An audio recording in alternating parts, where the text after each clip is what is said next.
Oi, gente!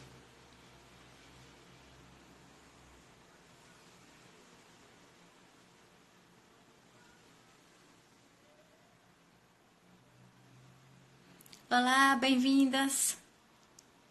Oi, Carmen!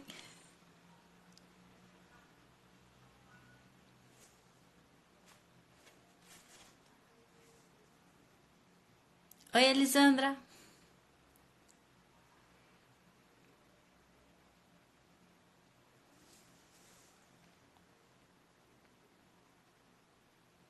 Não vou enrolar hoje, vamos direto pro assunto.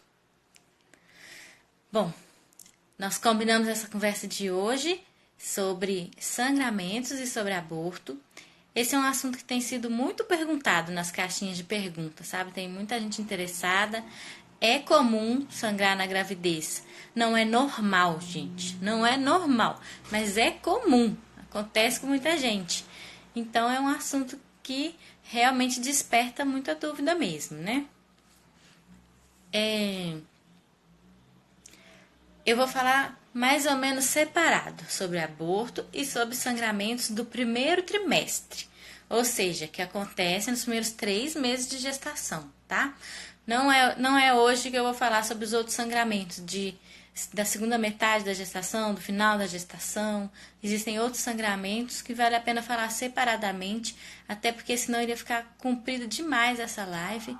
Eu tenho neném, acordei cedo e a gente não pode ficar aqui o resto da noite falando. Então, eu vou focar no aborto e no sangramento de primeiro trimestre. Então, começando pela definição, né, de o que é um aborto. Um aborto é a perda de uma gestação, é o óbito daquele feto, abaixo de 20 semanas de gestação. Por quê? Porque acima de 20 semanas... Espera que tem um relato aqui. Vou anotar para falar no final. Resguardo de aborto, tá bom? Ainda mais que não precisou de curetagem, né? Então, acho que estava mais no início, sua gestação, né? 7 semanas. Então, vamos lá. Aborto é uma perda gestacional que acontece abaixo de 20 semanas. Acima de 20 não tem o nome de aborto, se chama óbito fetal, é o óbito de um bebê, né? E abaixo de 20 semanas recebe o nome de aborto porque era ainda um embriãozinho, era uma gestação mais inicial, né? Sobre a incidência, gente, é mais comum do que a gente pensa.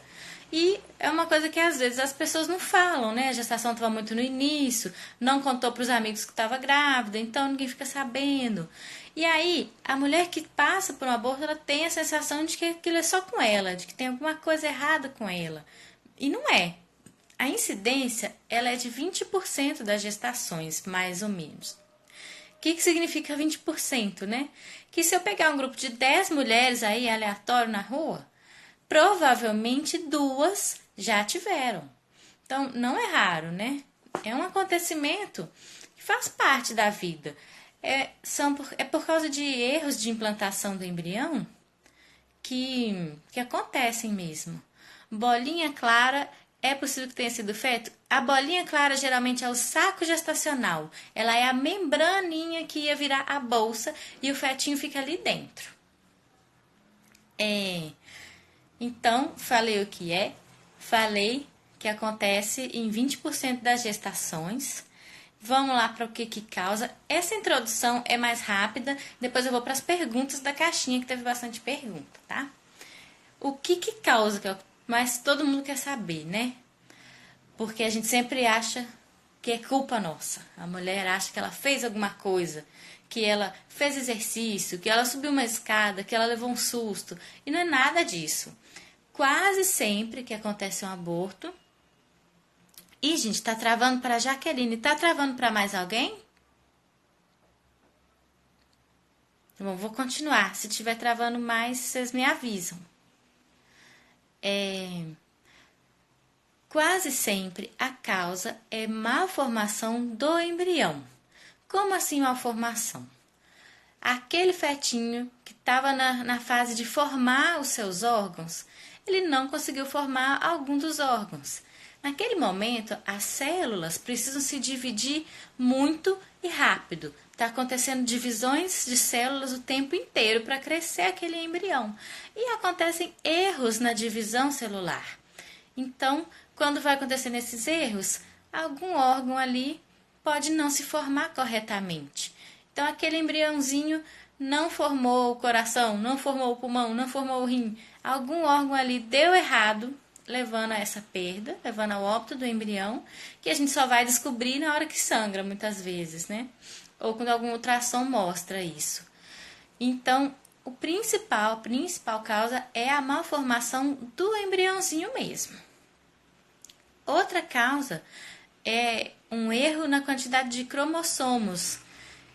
No momento de formar o óvulo ou de formar o espermatozoide, na hora de se dividir as células para formar um óvulo que tem que ter 23 cromossomos, o espermatozoide também tem que ter 23 cromossomos. Na hora de se dividir, você pode formar, por acaso, um óvulo que está com 22 ou com 24 cromossomos, o espermatozoide também.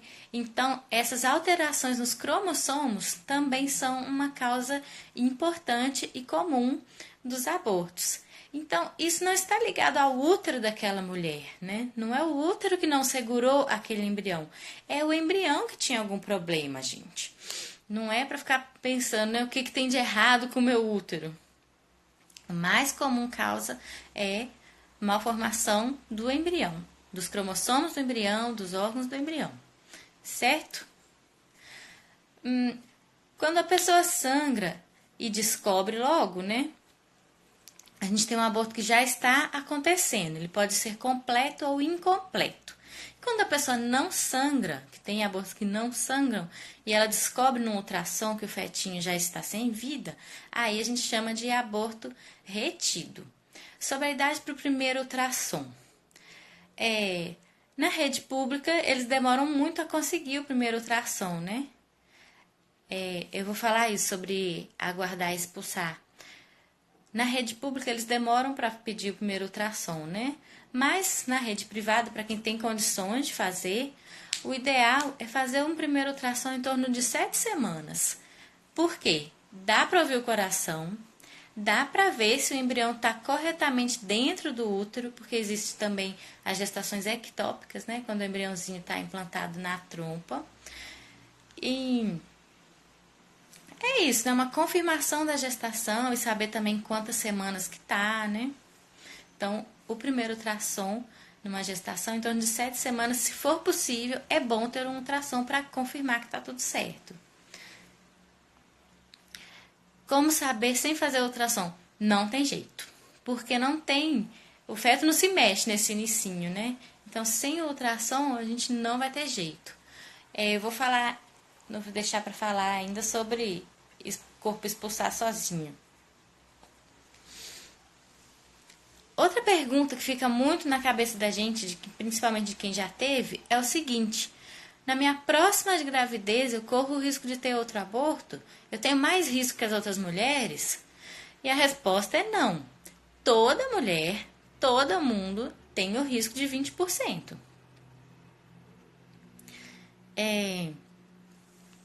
Todo mundo tem esse risco, né, de 20%.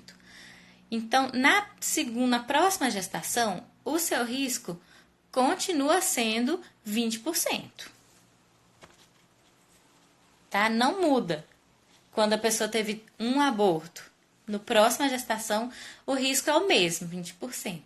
Para quem teve 2, já tem um pouco mais de chance de ter um aborto novamente. E para quem teve 3, a chance aumenta bastante. E aí é que a gente tem que investigar, tá? Temos uma perda com 16 semanas dizendo que estava tudo ok com o bebê. Não estava tudo ok. Porque os primeiros ultrassons, eles vão olhar o peso do bebê, vão olhar o comprimento do bebê, mas o ultrassom ele não tem precisão para ver todos os órgãos ali dentro, tá? Então, alguma coisa tinha de errado ali. Os miomas também, né? Tem um relato aqui sobre mioma, com 10 centímetros e com 8,4. Os miomas, para eles atrapalharem, eles dependem do tamanho e da posição que eles estão dentro do útero, né? Se tiver um mioma muito grande, empurrando a parte de dentro do útero, ele é uma causa que pode acontecer, sim, de ter aborto por mioma. Algumas vezes tem que fazer a cirurgia para retirar o mioma para depois tentar engravidar. Tá? Pode acontecer de não sangrar tanto? Sim, o sangramento é muito individual. Tem gestantes que vão sangrar mais, outros que vão sangrar menos. Então, sobre o medo da próxima gestação. Para quem teve um aborto, a chance na próxima gestação de perda é de 20%. Então, a chance de dar tudo certo é de 80%. Eu acho que é por esse lado que a gente tem que olhar, né? Focar na chance de dar certo, né? Gente, tá tendo muita pergunta que eu vou deixar para o final. No final vocês perguntam de novo, porque senão eu não consigo organizar o assunto, tá? Muita gente relatando sangue ralo, corrimento marrom. Eu vou falar dos sangramentos que não são aborto, que são esses sangramentos geralmente, tá bom? Mas outra coisa que eu queria falar também é que o sangramento numa gestação, quando a mulher procura um pronto-socorro, ela acha que vai passar na frente, que vai ser atendida primeiro. E acontece que o aborto não é considerado uma urgência, a não ser que o sangramento coloque em risco a mãe. Então, se tiver um sangramento volumoso, não sangrar é normal? Sim, não sangrar é que é normal. Sangrar é a exceção, né? Se tiver um sangramento volumoso que coloca em risco a mãe, aí essa gestante tem que passar na frente num pronto atendimento da maternidade. Mas se o sangramento é moderado, o sangramento enche o absorvente, mas não põe em risco aquela mãe, ela não está desmaiando nem nada disso, não é uma urgência, não vai passar na frente. Por quê? Porque a maioria dos abortos é por malformação do embrião. Então não tem o que a gente fazer para evitar. Aquele embrião não tem o que a gente fazer, não tem um medicamento que faça o coraçãozinho voltar a bater, né? Por isso que a perda, às vezes a mulher corre para o hospital achando que vai dar tempo de evitar o aborto quando ela está sangrando e não vai dar tempo. Boa pergunta essa, gente. Em caso de aborto retido, os sintomas somem? Aborto retido é porque o coraçãozinho não está batendo, mas a placenta tá lá, viu?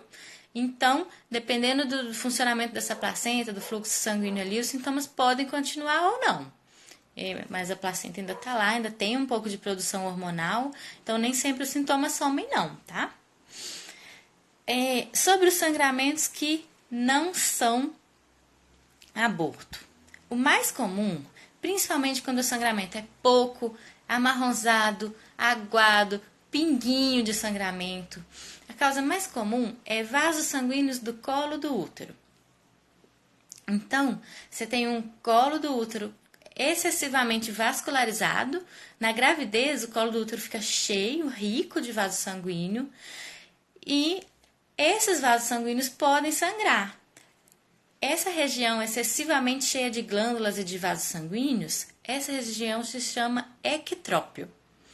E isso é uma causa de sangramento que não afeta o bebê, que não é um aborto, mas que só é possível saber fazendo um exame, colocando o espéculo, aquele aparelho para olhar dentro da vagina. E só assim que a gente consegue saber se essa mulher tem um ectrópio. Por isso que todo sangramento tem que ser avaliado. Você não tem como saber sozinha se o sangramento é um aborto ou não é. Tem que procurar um pronto atendimento, sim. Mas sabendo que se o sangramento for pequeno, ele não é urgente, não vai passar na frente das mulheres que estão lá em trabalho de parto esperando atendimento. Mas esse sangramento tem que ser avaliado. Então, uma causa comum de sangramento é o ectrópio, essa riqueza de vasos sanguíneos e glândulas no colo do útero.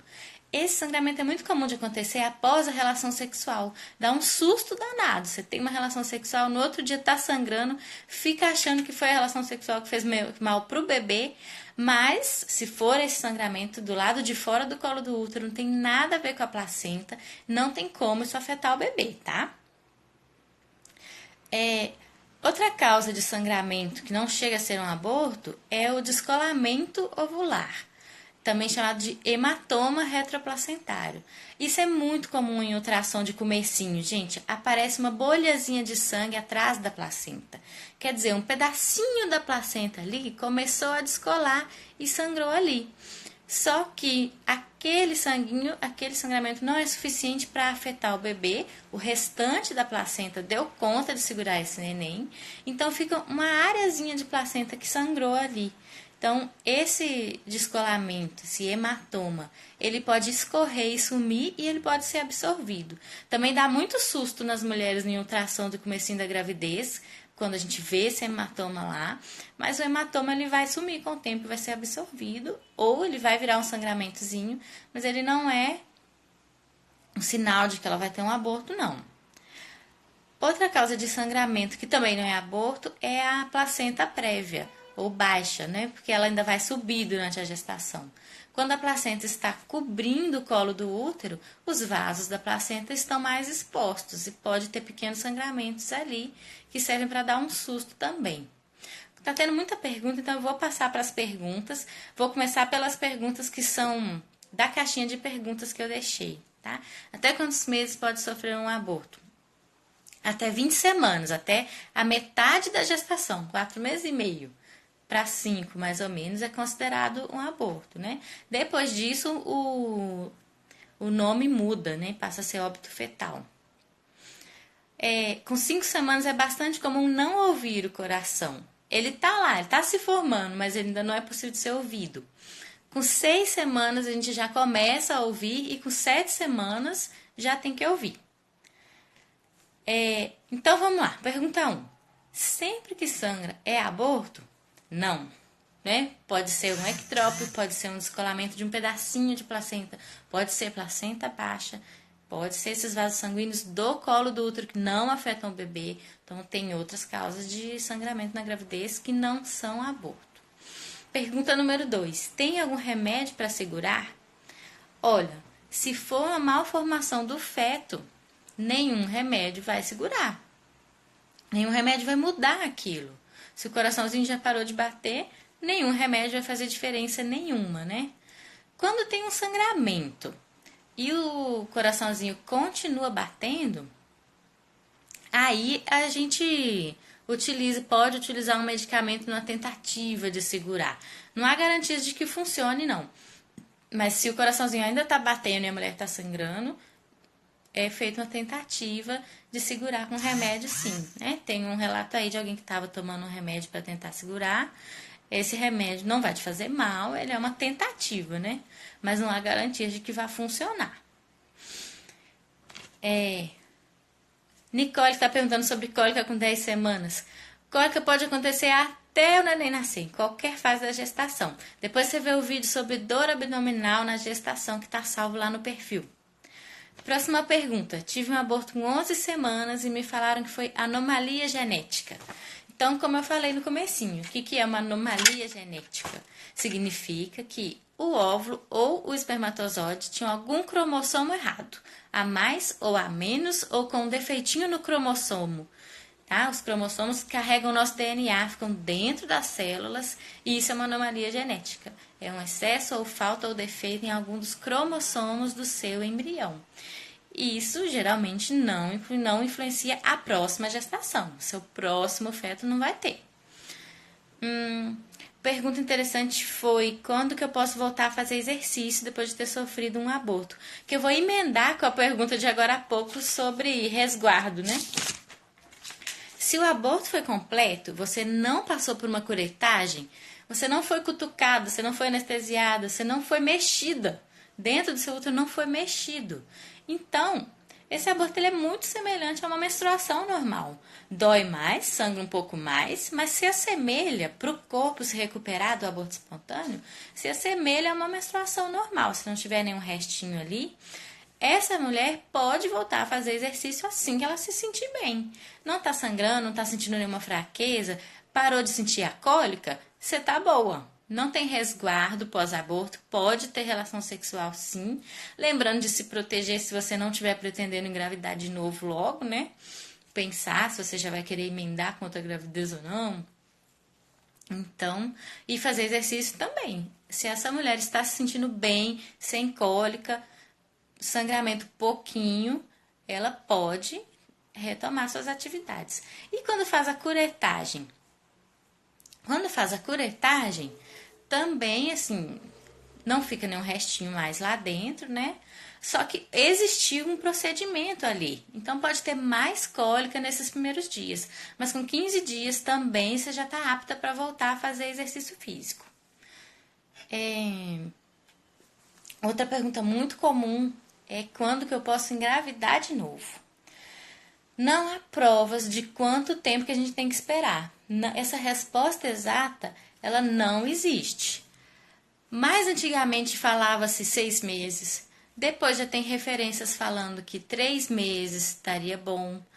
Então, para quem está com pressa de engravidar de novo, não tomar pílula enquanto está nesse momento, para não bagunçar seu ciclo, usar camisinha e esperar pelo menos a próxima menstruação. Depois disso, não há provas de que seja necessário esperar mais, não.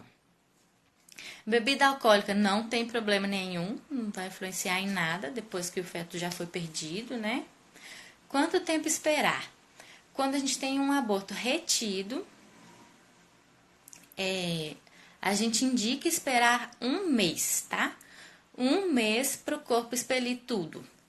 E depois desse 1 mês, geralmente a gente faz um ultrassom, né? Se essa paciente sangrou, pode ter saído tudo ou pode ter saído só um pedaço. Se ela não sangrou, a gente sabe que o material continua lá, né? Então tem que fazer um ultrassom depois desse 1 mês para ver se vai precisar de curetagem. Mas muitas vezes expele tudo sozinho, poupando a gente de uma curetagem, né?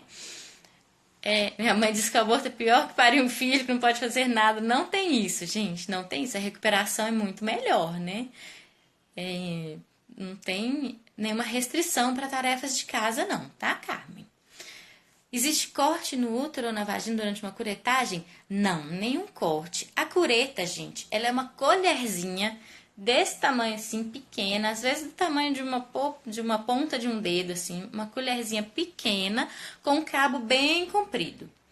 Ela entra dentro do colo do útero, no mesmo buraquinho que a menstruação sai. Então a gente não precisa cortar a vagina e nem o útero. A colherzinha entra no mesmo buraquinho que a menstruação sai e com essa colherzinha a gente raspa o útero por dentro e retira qualquer restinho que tiver lá, tá? É sem cortes, por isso que a recuperação geralmente é tranquila.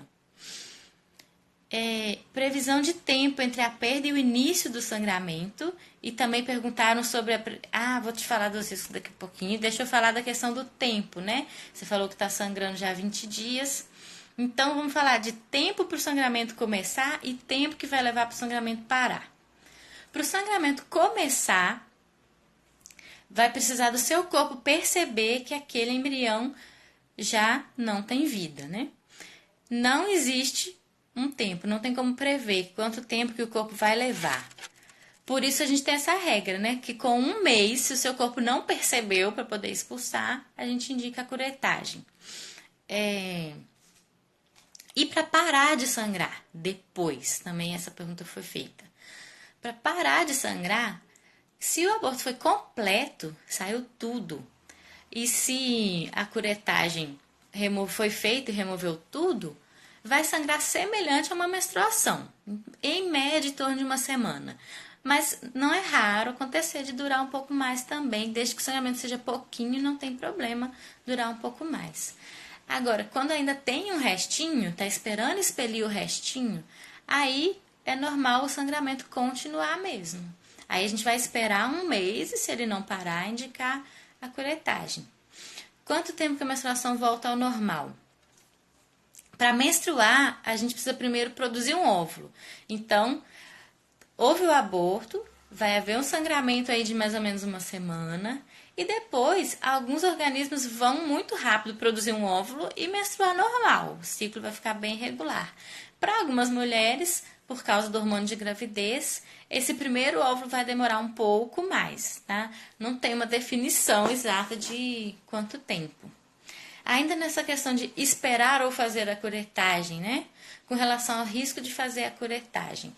Todo procedimento cirúrgico, só por você estar internada num hospital, já existe um risco, tá? Quando pega uma veia, tem risco de infeccionar aquele lugar que pegou a veia. Vai ser feita uma anestesia, tem risco de ter a reação da anestesia.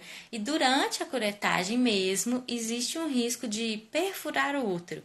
Esse risco é muito pequeno, tá? O evento mesmo, perfurar o útero, é muito raro. Mas é por causa desse risco que a gente orienta a esperar sair sozinho, tá?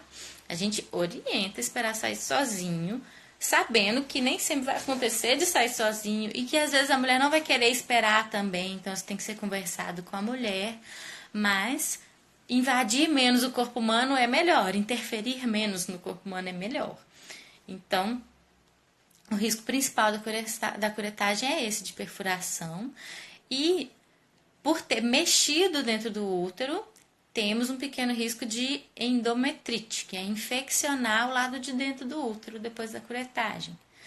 Mas o risco é pequeno, tá? Não é para não fazer a curetagem se você for precisar dela, né? E qual que é o risco de não fazer, né? Você perguntou sobre o risco de infecção. Aquele material preso ali dentro, ele tem um risco de infeccionar, sim, mas após a curetagem também tem risco de infeccionar, né?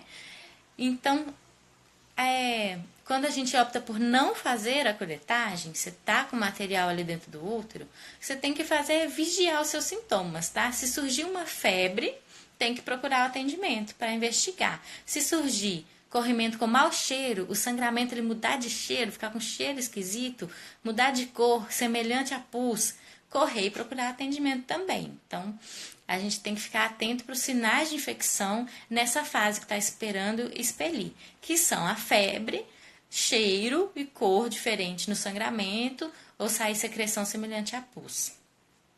Vale a pena fazer o amil ao invés da curetagem? Sim, sempre que tiver essa opção, o amil, a chance de perfuração é menor. Tá? Ele é muito semelhante à curetagem também, né? Só que em vez de uma colherzinha, ele é um canudinho para aspirar o restinho de placenta que está lá dentro. Então, se você tiver essa opção, vale a pena o amil no lugar da curetagem, sim. Tem uma pergunta mais complicadinha aqui, que eu vou ter que falar um pouco mais, que foi: posso fazer alguma coisa para evitar o quarto aborto espontâneo? Então, gente, um aborto espontâneo é fruto do acaso. 2 também, geralmente é fruto do acaso. 3 abortos espontâneos, essa mulher tem o risco de ter alguma condição no corpo dela atrapalhando a gestação, né? Então, precisa de um médico para te ajudar a investigar, você não tem como investigar sozinha, né? Mas as condições que tem que ser investigadas são a anatomia do útero, né? Tem que fazer ultrassom fora da gravidez, procurar mioma, procurar sinéquia, que é quando a pessoa já curetou algum aborto e aí o lado de dentro do útero começa a grudar uma parede na outra. Então tem alguns exames como a histerosalpingografia, não precisa saber os nomes difíceis, mas tem exames para ver a anatomia do útero, se tem alguma malformação nesse útero. Tem úteros que, em vez de ter uma cavidade única, eles são partidos e formam 2 cavidades, dificultando a gravidez. Então, depois do terceiro, a gente tem que investigar o formato do útero. A próxima coisa para investigar é uma doença que se chama síndrome do anticorpo antifosfolípide, tá? Quem tiver nessa situação, 3 abortos, anota esse nome. Quem não tiver nessa situação, esquece esse nome. Mas é uma doença que pode dar uma trombose nos vasos da placenta, aumentando a chance de aborto. Tem que investigar também a tireoide, se tiver desregulado o hormônio da tireoide, aumenta a chance de aborto. Tem que investigar diabetes, tá? Se a pessoa tiver uma diabetes grave, descontrolada, tem chance também de aborto. Pedra na vesícula, não. Pedra na vesícula não pode causar aborto. Então, peraí, temos que investigar. Para quem já teve 3, temos que investigar anatomia do útero, síndrome do anticorpo antifosfolípide, tireoide, diabetes, investigar trombofilias, que são doenças que aumentam a chance de trombose, e cariótipo. Cariótipo é um exame que vai olhar os cromossomos da mãe e do pai. Olha que é a primeira vez que apareceu o pai nessa história toda de aborto, né? Mas se o pai tiver algum cromossomo com algum defeitinho no cromossomo, isso também vai aumentar a chance de aborto, né? Então, nessa situação, 3 abortos, tem que fazer também o cariótipo da gestante e do pai. Deixa eu voltar aqui os comentários, gente. Por quanto tempo posso usar o Ultragestan? Geralmente, ele é prescrito por 15 dias, tá? Mas se precisar continuar, não tem problema, ele também não vai fazer mal. Não precisou fazer curetagem. Pode sangrar forte por uma semana? Pode, seu corpo está demorando a voltar a produzir óvulos, enquanto isso ele fica sangrando, tá? Mesmo sem a curetagem, pode acontecer do sangramento ser mais intenso, sim. Tá? A primeira gestação foi aos 37. Posso engravidar até que idade? Até entrar na menopausa. Pergunta para sua mãe, para suas tias, qual foi a idade da menopausa na sua família, né? Enquanto você estiver ovulando, você pode engravidar. Não existe uma idade que a gente fala assim, daqui para frente não engravide mais. O aumento da idade traz o aumento de ter hipertensão na gravidez, né? O aumento de risco, mas esse risco é controlável. Aumenta um pouco a chance de síndrome de Down, mas são riscos que vale a pena correr para quem quer ter um filho, né? Então, poderia engravidar até enquanto estiver menstruando, 50, 52, não existe uma regra. Se o seu corpo está ovulando, pode engravidar.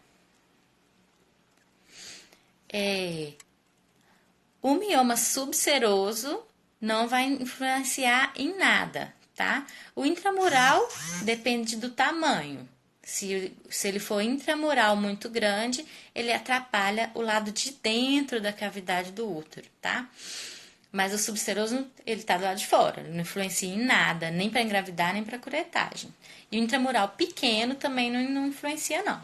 Se for intramural grande, aí essa curetagem já pode perfurar o mioma, já aumenta um pouquinho o risco durante a curetagem.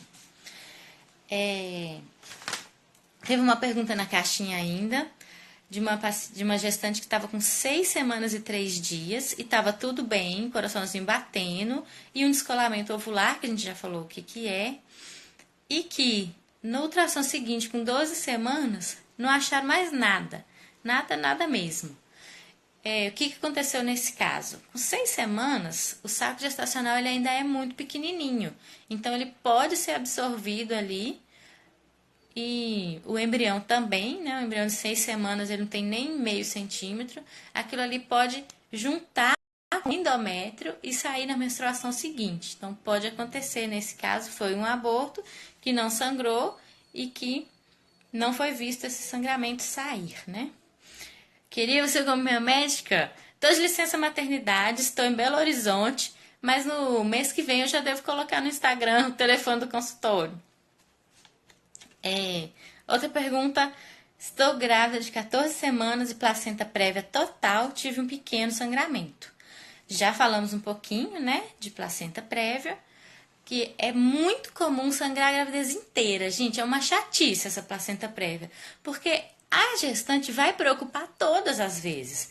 Por mais que ela saiba que placenta prévia causa pequenos sangramentos a gravidez inteira, toda vez ela vai ficar preocupada.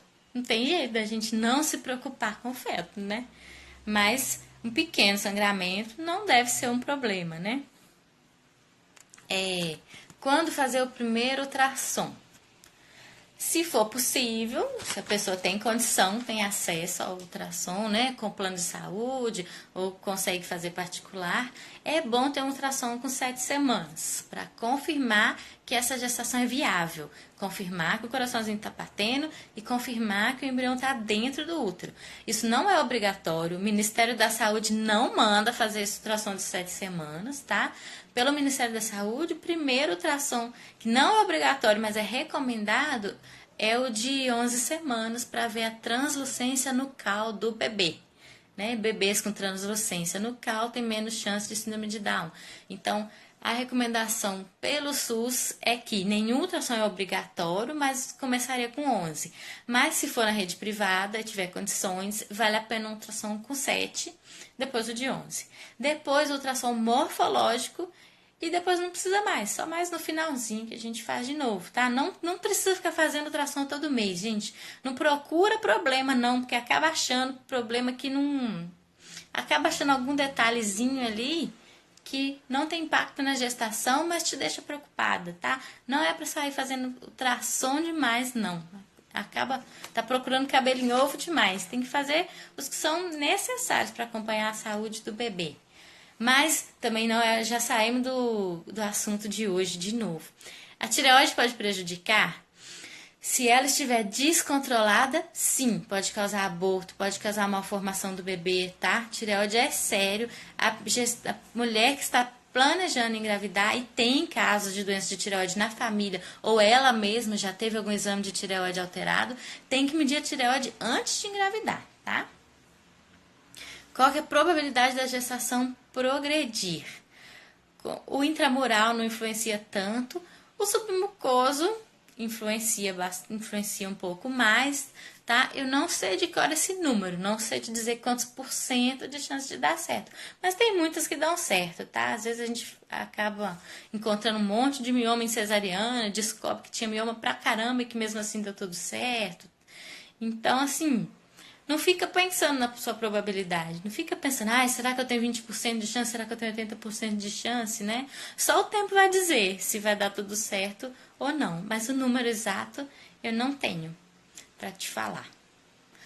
Bom, acabei as perguntinhas que foram da caixinha dessa semana. Vou colocar uma enquete para pedir a opinião de vocês para o assunto da semana que vem. E na semana que vem nós vamos ter também uma aula sobre mitos e verdades da gestação, que vai ser fora do Instagram, porque ela é uma aula mais longa e a live tem limite de 1 hora, tá? Essa aula precisa fazer a inscrição para poder receber o link. Na minha bio do Instagram tem o link para clicar, mas eu vou escrever aqui também, é o doutoratati.com.br. Esse link é para inscrição dessa aula, que se chama Mitos e Verdades da Gestação e que vai acontecer na semana que vem, fora do Instagram, porque é uma aula mais longa, então precisa se inscrever, tá? Nessa aula eu vou falar sobre o que pode e o que não pode. Vou falar sobre álcool, sobre comida japonesa, sobre pintar o cabelo, sobre fazer exercício estando grávida. E vou falar também quais os sintomas que são normais de sentir. E vou falar um pouquinho sobre começar a planejar o enxoval, tá? Então, quem está assistindo a live está gestante e quem não está, mas já quer ir se inteirando desse assunto, pode clicar no link lá na minha bio ou digitar aí no Google doutoratati.com.br e se inscrever para essa aula. Avisa também para as gestantes amigas, a prima gestante, a colega de trabalho gestante, avisa também, tá bom, gente? Bom, acho que deu para tirar bastante dúvidas, então vou colocar uma enquete para a gente decidir o tema da semana que vem. Em breve vai ter de novo caixinha de perguntas para vocês continuarem me mandando as dúvidas e assim a gente vai planejando as próximas lives. Pode mandar pergunta pelo direct também, tá bom? Boa noite e até mais!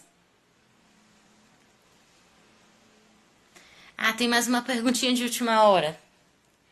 Sua filha de 6 anos foi placenta prévia. É isso? A filha que você já tem foi uma placenta prévia. Depois disso, você teve um aborto. Não tem relação uma coisa com a outra, né? Uma gestação com placenta prévia, ela não influencia na sua gestação seguinte ser um aborto, não. E o aborto que você teve também não influencia em não conseguir engravidar, né? Se demorar muito para engravidar, tem que investigar outras coisas, principalmente investigar se está ovulando direitinho todo mês, tá? Mas a placenta prévia não influencia nas gestações seguintes. E o aborto que você teve também, um aborto geralmente é fruto do acaso, não influencia nas gestações seguintes. Beleza, então? Boa noite para vocês!